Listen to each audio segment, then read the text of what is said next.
ሌስተር ሲቲ እና ማንቸስተር ዩናይትድ በኪንግ ፓወር ስታዲየም ይገናኛሉ። ማንቸስተር ዩናይትድ ቤት በሩበን አሞሪም ስር የተለየ መነቃቃት እየታየ ይገኛል። በተለይ ከአርሰናሉ ጨዋታ አንዳቸው ውጤት ኢፕስዊች ታውንን በሜዳቸው 3-2 ካሸነፉ በኋላ በዩሮፓ ሊግ ወደ ቀጣዩ ዙር ማለፋቸው እነዚህ ሁሉ የሚያነቃቁ መንገዶች ናቸው። በኦልድ ትራፎርድ ምሽት ላይ በአስደናቂ ብቃት 4-1 ማሸነፋቸው ብሩኖ ፈርናንዴዝ ሪያል ሶሲዳድ ላይ ሃትሪክ መስራቱ የሳምንቱ አጋማሽ የማንቸስተር ዩናይትድ ጥሩ ብቃት ነው። ይህንን ብቃታቸውን ወደ ሀገራት ጨዋታ ከሜዳቸው በፊት ጠብቀው ለመሄድ ሲባል ይህንን ጨዋታ ከፊታቸው ያለውን ማሸነፍ ግድ ይላቸዋል። ኦፕታ ሱፐር ኮምፒውተር ለማንቸስተር ዩናይትድ 49% እድልን ሰጥቷል። ያለፉትን 6 የፕሪሚየር ሊግ ጨዋታዎች ማንቸስተር ዩናይትድ እንግዲህ ወደ ኪንግ ፓወር አቅንቶ ሽንፈትን አላጋጠመውም። ከዛ ውጭ የሌስተር ሲቲ ደካማ ብቃትም እንደቀጠለ ነው። ያለፉትን 6 የፕሪሚየር ሊግ ጨዋታዎች በሜዳው አድርጎ በሁሉም ተሸንፏል። 15 ጎሎች ተቆጥረውበታል። ዩናይትድ በዘንድሮ የውድድር ዓመት 3 ጊዜ ሌስተር ሲቲን ገጥሟል። ይሄኛው ለአራተኛ ጊዜ ነው የሚሆነው። እንግዲህ በጣም የሚገርም ነው። በሩድ ቫን ኒስተልሮይ አሰልጣኝነት 2 ጊዜ ሌስተር እንደገጠሙ የሚታወስ ነው። ሰላም ውድ አድማጮቻችን፣ ይህ ያያ ስፖርት ነው። ላይክ፣ ሼር፣ ኮሜንት፣ ሰብስክራይብ ማድረጋችሁን አትርሱ። የእናንተ ላይክ፣ ሼር፣ ኮሜንት፣ ሰብስክራይብ ብዙዎቹ ጋር እንድንደርስ ያግዘናል። 20 ሺህ ገብተናልና ለዛ ደግሞ እናመሰግናለን። ነገር ግን ሰብስክራይብ በማድረግ ብዙዎቹ ጋር እንድንደርስ ያግዙን። የውጤት ግምታችሁንም አስቀምጡልን። እንግዲህ ማንቸስተር ዩናይትድ በሩድ ቫን ኒስተልሮይ ቀድሞ ተጫዋቻቸው እንደነበር የምታስታውሱ ነው። በዘንድሮ የውድድር ዓመት የሌስተር ሲቲ እና የማንቸስተር ዩናይትድ ግንኙነት እንግዲህ በፕሪሚየር ሊጉ አንዴ ተገናኝተዋል። በካርሊንግ ካፑ ተገናኝተዋል፣ ወይም በሊግ ካፕ በሚባለው ከዛ ውጭ በኤፍኤ ካፑ ተገናኝተዋል። ይህ እንግዲህ በአጠቃላይ በ4 ውድድሮች የሚያገናኛቸው ይሆናል። በዘንድሮ የውድድር ዓመት ለአራተኛ ጊዜ ነው የሚገናኙት። ባለፉት 3ቱ ጨዋታዎች ሌስተር ሲቲ ተሸንፈዋል፣ ማንቸስተር ዩናይትድ ማሸነፍ ችሏል። ቀበሮቹ በ19ኛ ደረጃ ላይ ነው የሚገኙት። በ6 ነጥብ በወልቭስ ይበለጣሉ። ወልቭስ በዚህ ሳምንት ሳውዛምፕተን የሚገጥም ይሆናል። ሳውዛምፕተን የሚያሸንፍ ከሆነ የተሻለ እድል እየኖረው ይመጣል። ሌስተር ሲቲ እንግዲህ በፕሪሚየር ሊጉ የመቆየት እድላቸው በጣም ጠባብ እየሆነ ነው ከጊዜ ወደ ጊዜ። ሩድ ቫን ኒስተልሮይ የቀድሞ የማንቸስተር ዩናይትድ ተጫዋችና የማንቸስተር ዩናይትድ ጊዜያዊ አሰልጣኝ ሆኖ በዘንድሮ ውድድር ዓመት ያየነው ሩድ ቫን ኒስተልሮይ ብዙ ነገሮች ከፊቱ ይጠብቁታል። አንዱ ሌስተር ሲቲን ወደ ፕሪሚየር ሊጉ ማቆየት ነው። ያማየውን ከሆነ ወደ ቻምፒዮንሺፕ ወደ ፕሪሚየር ሊጉ ለሚያደርጉት ጥረት የሚያግዝ ይሆናል። ሌስተር ሲቲ ባለፉት 5 ጨዋታዎች በሜዳቸው ባደረጓቸው በተከታታይ ተሸንፈዋል። ይህ ሪከርድ በእንግሊዝ ፕሪሚየር ሊግ ሆኖ የማያውቀው አንድም ጎል ሳያስቆጥሩ ነው። ባለፉት 6 ተከታታይ ጨዋታዎች የተሸነፉት 15-0 ነው። 63 ሹቶች ተሞክረውባቸዋል። 22ቶቹ ኦን ታርጌት ናቸው። በእንግሊዝ ፕሪሚየር ሊግ ታሪክ እንግዲህ ባለፉት አመታቶች ውስጥ የእንግሊዝ ፕሪሚየር ሊግ ጠንካራ ተፎካካሪ ቡድን የነበረው ሌስተር ታቻምና ወደ ታችኛው ዲቪዚዮን ወደ ቻምፒዮንሺፑ እንደወረደ አምና በአሁኑ የቼልሲ አሰልጣኝ ወደ ፕሪሚየር ሊጉ እንደመጣ የምታስታውሱት ነው። ኤንዞ ማሬስካ ይዘውት መጥተው ነበር። ኤንዞ ማሬስካ ወደ ቼልሲ መሄዳቸውን ተከትለው ስቲቭ ኩፐርን ተከተው ነበር። ስቲቭ ኩፐር ቡድኑን ውጤታማ አላደረገም። ያንን ተከትሎ ሩድ ቫን ኒስተልሮይን ቀጠሉት። ሩድ ቫን ኒስተልሮይ ውጤታማ እየሆነ አይደለም። ነገር ግን ሌስተር ሲቲዎች በትዕግስት እየጠበቁ ይገኛሉ። ሌስተር ሲቲ 998 ጎል በፕሪሚየር ሊጉ ተቆጥሮበታል። 678 ጨዋታዎች በፕሪሚየር ሊጉ አድርጎ ወደ 1000 የሚሆነውን ጎል እንግዲህ ማንቸስተር ዩናይትድ በነገው ጨዋታ ላይ 2 ጎሎች የሚያስቆጥሩ ከሆነ ይህንን የሚያሳኩት ይሆናል። በጊዜ አሰልጣኝነቱ እንግዲህ ማንቸስተር ዩናይትድን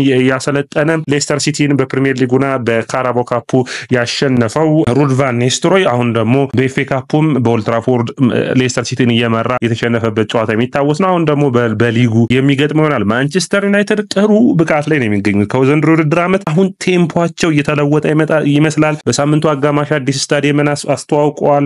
ሰር ጂም ራትክሊፍ ስለ ቡድኑ ወጥተው ተናግረዋል። ሩበን አሞሪምን እንደሚያግዙት እየተናገሩ ይገኛሉ። የማንቸስተር ዩናይትድ በኦልድ ትራፎርድ ዙሪያ ጥሩ ዜናዎች እየተሰሙ ይገኛሉ። ጥሩ ዜናዎች ብቻ ሳይሆን ደግሞ ጥሩ ውጤቶችም እየመጡ ይገኛሉ። ሪያል ሶሲዳድን በሜዳቸው 4-1 ባሸነፉበት ጨዋታ ላይ እንግዲህ ብሩኖ ፈርናንዴዝ 3 ጎሎችን ማስቆጠር ችሏል። ያ ጥሩ ብቃቱ ነው። ከዛ ውጭ አርሰናሉ ያቻ ውጤት በተለይ በመጀመሪያ አጋማሽ አርሰናል ላይ ጎል ሲያስቆጠሩ ከ15 ጨዋታዎች በኋላ ነው እንግዲህ የሩበን አሞሪም ቡድን በመጀመሪያው አጋማሽ ቡድኑ እየመራ የወጣው። ይህ ጥንካሬያቸውን ማስቀጠል ግድ ይላቸዋል። እንግዲህ የሚታወሰው የነበሩት እንግዲህ የጠንካራው ቡድን ጠንካራው ውጤት ብቃት ካላችሁ ከሜዳቸው ውጭ ወደ ሪያል ሶሲዳድ አንዳቻ በሜዳቸው 4-1 በአጠቃላይ 5-2 ያለፉበት አጋጣሚ የሚታወስ ነው። ባለፉት ጨዋታዎች ለመጀመሪያ ጊዜ በመጀመሪያው አጋማሽ እየመሩ ወጥተዋል።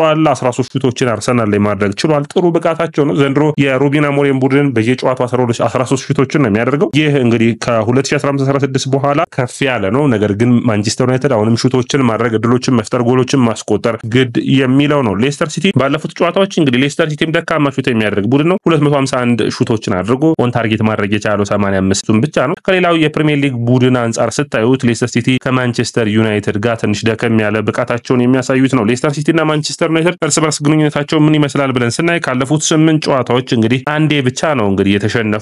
ባለፉት አራቱን አሸንፈው 3 ያቻ ወጥተዋል። ማንቸስተር ዩናይትዶች ለመጨረሻ ጊዜ በሌስተር ሲቲ የተሸነፉት 4-2 የተሸነፉት በ2021 ጥቅምት ወር ላይ እንደነበር የሚታወስ ነው። ዩናይትድ እንግዲህ ይህንን ጨዋታ ካሸነፈ በአንድ የውድድር ዓመት 4 ጊዜ ያሸነፈው ቡድን ይሆናል። ያ ጥሩ ሪከርድ የሚሆነው ዌስት ብሮም ነው። ከዚህ በፊት ሌስተር ሲቲን በአንድ የውድድር ዓመት 4 ጊዜ ማሸነፍ የቻሉት። እንግዲህ ማንቸስተር ዩናይትድ እና ሌስተር ሲቲ ሲገናኙ በተለይ የሩድ ቫን ኒስተልሮይ ጉዳይ መወራት ያለበት ይመስለኛል። 5-2 በካራባኦ ካፑ በጣም ጥሩ ጎል ካዝሜሮ ያስቆጠረበት ለመጀመሪያ ጊዜ ማንቸስተር ዩናይትድን እየመራ የወጣበት ነበር። በሊጉ ደግሞ 3-0 ያሸነፈበት አሊያንደር ጋርናቾ አስገራሚ ጎል ያስቆጠረበት የሚታወስ ነው። ከዛ በኋላ ግን በኤፍኤ ካፑ ማንቸስተር ዩናይትድ እና ሌስተር ሲቲ ተገናኝተው ነበር። በሃሪ ማጓየር አጨቃጫቂ ጎል ሌስተር ሲቲ እንዳሸነፈ ማንቸስተር ዩናይትድ የምታስታውስ ነው። ቫር አልነበረም ኦፍሳይድ ነበር በሚል ነው እንግዲህ ያ የሚታወስ ነው። አሁን ለሁለተኛ ጊዜ ሩድ ቫን ኒስተልሮይን ማንቸስተር ዩናይትድ የሚገጥም ይሆናል። ከ2021-2022 ሲዝን ላይ ታያችሁ 2 ጊዜ ሌስተር ሲቲዎች ማሸነፍ የቻሉበት ወቅት ጥሩ ጊዜያታቸው እንደነበር የሚታወስ ነው። ኦፕታ ሱፐር ኮምፒውተር ስለ ጨዋታው ግምቱን ሲያስቀምጥ 49% ለማንቸስተር ዩናይትድ፣ 25% አቻ፣ 26% ደግሞ ለተሻለው ቡድን ነው ብሎ ላሰበው ለሌስተር ሲቲ አድርጓል። ማንቸስተር ዩናይትድ እንደዚህ በኦፕታ ሱፐር ኮምፒውተር ተገምቶ አያውቅም። ይህንን እድል ማሸነፍ በተለይ ደግሞ ከወራጅ ቀጠናው ካሉ ቡድን ይህንን አሸንፎ ከሀገራት ጨዋታም በሚመጡበት ወቅት እንግዲህ ቡድኑን አትሊስት በደረጃ ሰንጠረዡ ከ10ኛ በላይ ማስጨረስ ግድ ይለዋል ሩበን አሞሪም። ከዛ ውጭ ደግሞ ያለውን ጨዋታዎች ቀጣይ ጨዋታዎችን በዩሮፓ ሊግ በማሸነፍ ይህንን ቡድን ስኬታማ ማድረግ ያስፈልጓል። በተለይ በዩሮፓ ሊግ ዋንጫ ማንሳት ለማንቸስተር ዩናይትድ ወደ ቻምፒዮንስ ሊግ የሚያሳትፋቸውን ብቃት እንዲያገኙ የሚያግዛቸው ይሆናል። ማንቸስተር ዩናይትድ ጠንካራ ብቃታቸውን ማሳየት በቀጣይ ጨዋታዎች ውስጥ ግድ የሚላቸው ይሆናል። ኦማር በራዳ ወጥቶ ተናግሮ ነበር ባለፈው በዩሮፓ ሊጉ ጨዋታ ላይ ዩሮፓ ሊጉን ማሸነፍ የኛ የውድድር ዓመቱ ትልቅ እቅዳችን ነው በማለት አስተያየቱን ሰጥቶ ነበር። በአጠቃላይ ግምት ያስተላለፉ ምን ይመስላል ብለን ስናይ በሌስተር ሲቲ በኩል ሃርማንሳ፣ ሉክ ቶማስ፣ ኮዲ እና ፋይስስ ይጀምራሉ። ሶማርና ኒንዲዲ በአማካኝ በኩል ጀስቲን፣ ክሪስቲያንሰን፣ ሃኑስ፣ ቫርዲ እና ዳካ የአጥቂ መስመሩን የሚመሩ ይሆናል። ጠንካራ ቡድን ነው እንግዲህ ሌስተር ሲቲ በጨዋታዎች ውስጥ እንደዚህ ነው ብሎ ማየት አይቻልም። ባለፈው ሳምንት ቸልሲ ተቸግሮ ነው 1-0 አሸነፈው። ስለዚህ ማንቸስተር ዩናይትዶች ጥንቃቄ ወስደው በጥንቃቄ መጫወት የሚጠበቅባቸው ጨዋታ ነው። ኦናና በግብ ጠባቂነት በኩል በማንቸስተር ዩናይትድ ይጀምራል።